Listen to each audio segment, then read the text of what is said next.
മാറി നിൽക്കുമ്പോൾ നമുക്ക് ഒരുപാട് മാറ്റങ്ങൾ ഉണ്ടാവും. ഒരുപാട് പേര് പറയും എനിക്ക് അങ്ങ് വീട്ടിൽ നിന്ന് മാറി നിന്നാൽ മതി. CMA പഠിക്കാൻ വേണ്ടിയിട്ടാണ് ഞാൻ വീട്ടിൽ നിന്ന് മാറി നിൽക്കുന്നത്. ഈ കോഴ്സ് എടുത്തതിന് ശേഷം ഡെയിലി പഠിക്കാൻ തുടങ്ങിയത്. അപ്പോൾ സാർ ഓരോ ക്വസ്റ്റ്യൻസ് ചോദിക്കുമ്പോൾ കാൽക്കുലേറ്ററിൽ ആൻസർ അറിഞ്ഞൂടെങ്കിലും ചുമ്മായിട്ട് ഞെക്കും. ഞാനും ഫ്രണ്ടും ആരും കണ്ടുപിടിക്കാത്ത പല കാര്യങ്ങളും കാൽക്കുലേറ്ററിൽ കണ്ടുപിടിച്ചിട്ടുണ്ട്.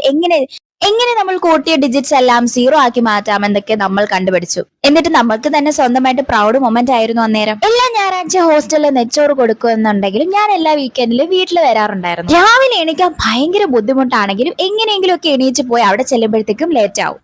ഞങ്ങൾ ചെയ്യുന്ന പല കാര്യങ്ങളും കണ്ട് ചോദിക്കാൻ തുടങ്ങി ഓരോരുത്തരും, നിങ്ങൾ അവിടെ പഠിക്കാൻ തന്നെയാണോ ശരിക്കും പോകുന്നത്? PTA മീറ്റിങ്ങിന് ഞങ്ങളുടെ പേരൻസിനോട് എല്ലാവരോടും മിസ് പറഞ്ഞ ഒരേ ഒരു ഡയലോഗ്, ഈ ഒരു കൂട്ടുകാരിയാണ് ആ ഒരു കൂട്ടുകാരി ചീത്തയാക്കുന്നത് എന്ന് എല്ലാവരുടെയും ഞങ്ങളുടെ പേരൻസിനോട് മിസ് പറഞ്ഞിരുന്നു. എന്റെ ഉമ്മക്ക് പിന്നെ അറിയാം എന്റെ PTA മീറ്റിങ്ങിന് വന്ന എന്റെ ഒരു 100,000 കുറ്റങ്ങളായിരിക്കും മിസ്സിന് പറയാനുണ്ടായിരിക്കുന്നതെന്ന്. അതൊക്കെ എന്റെ മോൻ എത്ര നല്ലതായിരുന്നു, നീ കണ്ടുപഠിക്കും, നീ ഒരു കുരുത്തം കെട്ട കൊച്ചാന്ന് പറയും.